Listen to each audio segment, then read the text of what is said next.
Bismillahirrahmanirrahim. Assalamualaikum warahmatullahi wabarakatuh. Alhamdulillahirabbil alamin wassalatu wassalamu ala asyrafil anbiya'i wal mursalin sayyidina wa maulana Muhammadin wa ala alihi wa sahbihi ajmain, amma ba'du. Jamaah sekalian yang saya hormati, di dalam himpunan putusan tarjih bab iman dikatakan wa innan nadhar fil kauni li ma'rifatillahi wajibun syar'an.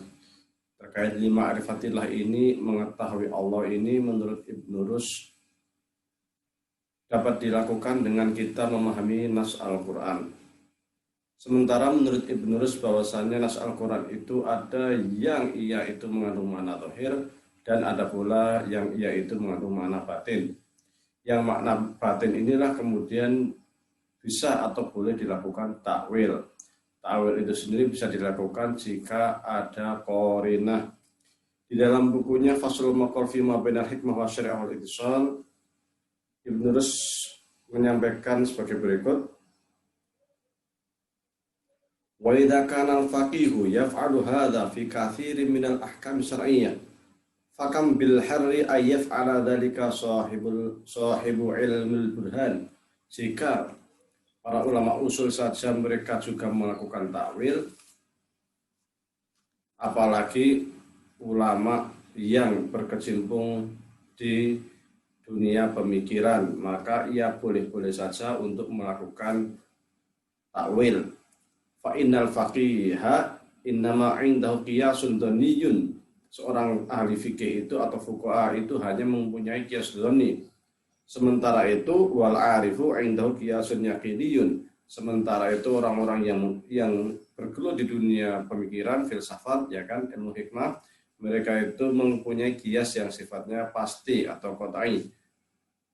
Pernah saya sampaikan juga bahwasanya seluruh ulama usul itu sepakat memang qiyas usul itu sifatnya dhanni karena tumbuhannya adalah ilat. Untuk mengetahui ilat itu dibutuhkan namanya masalikul illah. Dan itu semuanya sifatnya dhanni. Tapi memang ketika kita menggunakan qiyas burhani, qiyas Aristo itu memang hasilnya pasti selama qiyas yang digunakan muqaddimah kubra, muqaddidah sughra, natijahnya itu benar, susunannya benar. Maka ketika susunannya benar, pasti hasilnya benar.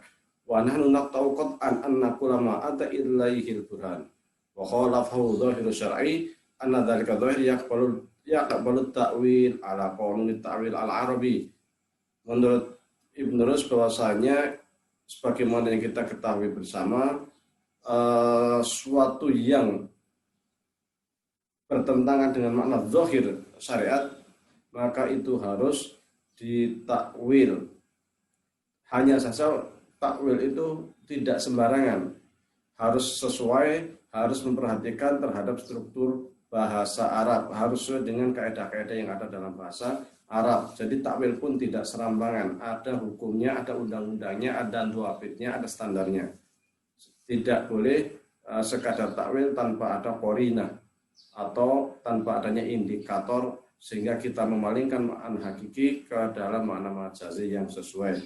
Wa hadil qadiyah la yashukku fiha muslimun, dan ini merupakan sebuah keniscayaan bagi seorang muslim. Sudah pasti itu.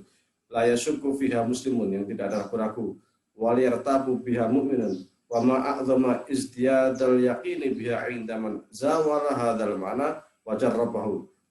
Jadi takwil ini akan membuat kita itu semakin yakin, semakin percaya terhadap apa-apa yang ada di dalam nas Al-Qur'an ketika takwil itu dilakukan secara benar.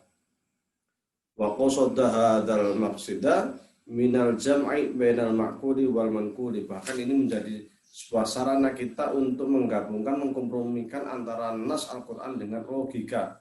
Kalau ulama kalam itu seperti ini, yadullah fawqa aydihim, tangan Allah di atas tangan mereka. Tangan itu secara makna bahasa itu adalah sesuatu yang ini, yang mahsus, yang fisik, ini namanya tangan. Tetapi kita tidak mungkin mengatakan bahwa tangan Allah itu seperti ini, seperti tangan manusia seperti ini, yang mempunyai darah, mempunyai jari-jari, mempunyai saraf, mempunyai daging, tidak mungkin. Maka makna ini harus ditakwilkan menjadi qudratullah fawqa qudratihim, dan ini secara qanun lughawi, secara undang-undang bahasa ini sangat dimungkinkan. Bahkan ketika kita tidak menggunakan takwil dan mengikuti makna hakiki dari makna Al-Quran itu sendiri, justru yang terjadi adalah kerancuan. karena kita akan membendakan Allah atau menyamakan Allah dengan makhluknya. Ketika kita mengatakan tangan Allah seperti tangan manusia, punya darah, punya daging, punya saraf, maka kita akan membendakan Allah. Ketika kita mengatakan bahwa Samiun basirun, berarti Allah punya mata seperti manusia, yang di situ ada darah, di situ ada saraf, di situ ada macam-macam.